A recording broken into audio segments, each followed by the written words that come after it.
apa tadi, bauran pemasaran lah yang gampang cek ya, bauran pemasaran, pemasaran jasa ya, beserta teori, teori terkini ya untuk pembuatan tesis atau tesis skripsi. Skripsi, dia udah tahu tuh S1 ya.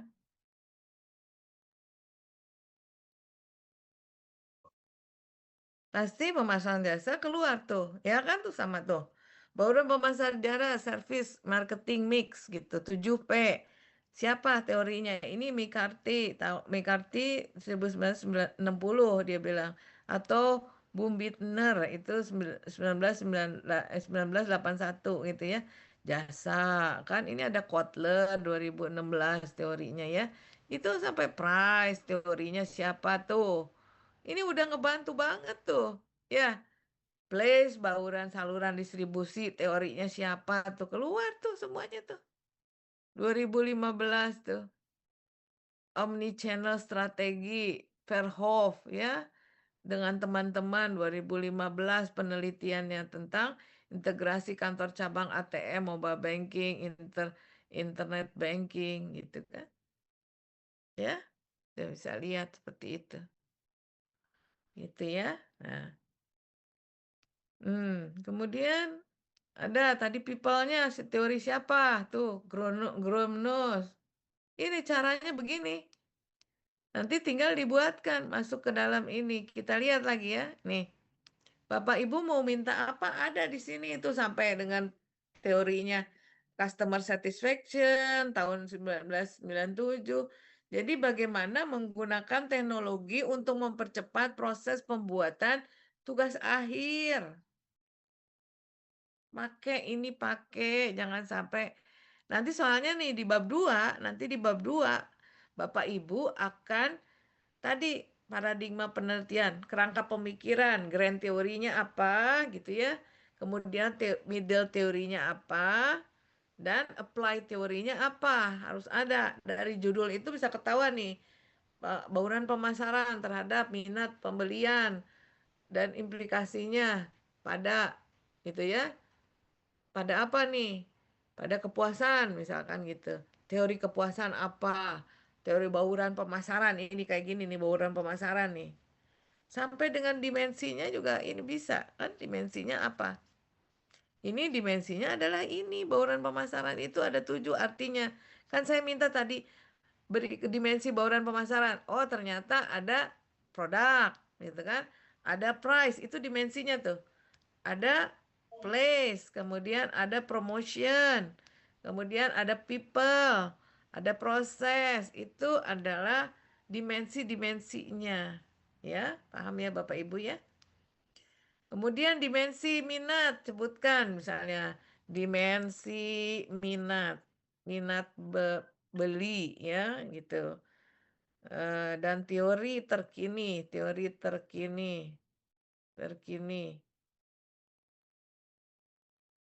Bisa langsung muncul mungkin ya ini tuh, lihat. Dimensi minat beli apa dimensinya? Nih, pengertiannya dulu, dimensi minat beli ya. Minat minat transaksional, itu dimensinya tuh. Ya, teorinya mana? Teori Howard gitu kan. Kemudian minat referensial, minat preferensial. Kemudian minat eksploratif. Tuh, ini ada 4 nih. Teori terkini yang menjelaskan minat, teori of plain behavior. Kan ada tuh. Bapak Ibu mau gabung ini boleh.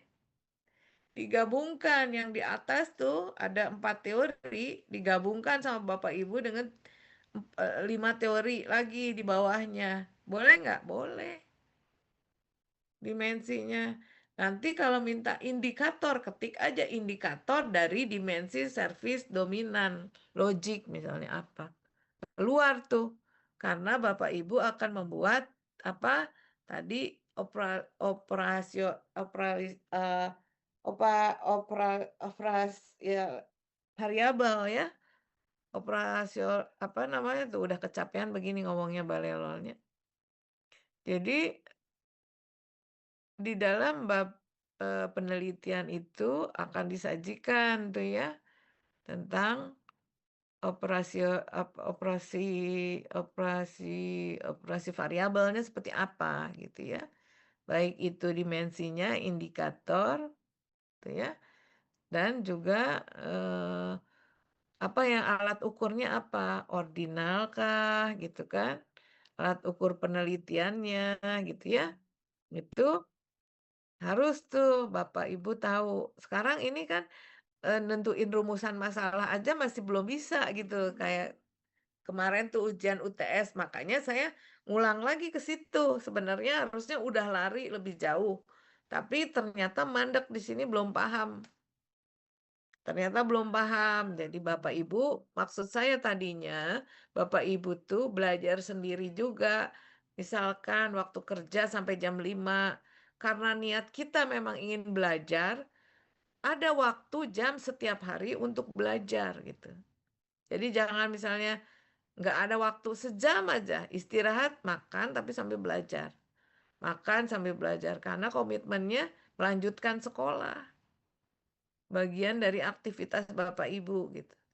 Jadi setiap hari harus ada 1 jam untuk belajar. Apalagi dalam menyusun. Kalau kerja sibuk sampai keteter, nggak mungkin jadi itu laporannya kalau nggak dari sekarang dipicu ya. Kalau kerja.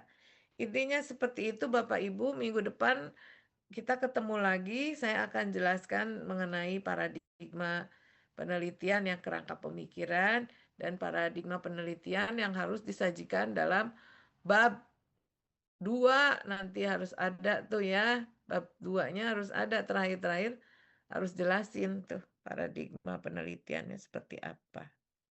Ya, kerangka pemikirannya seperti apa.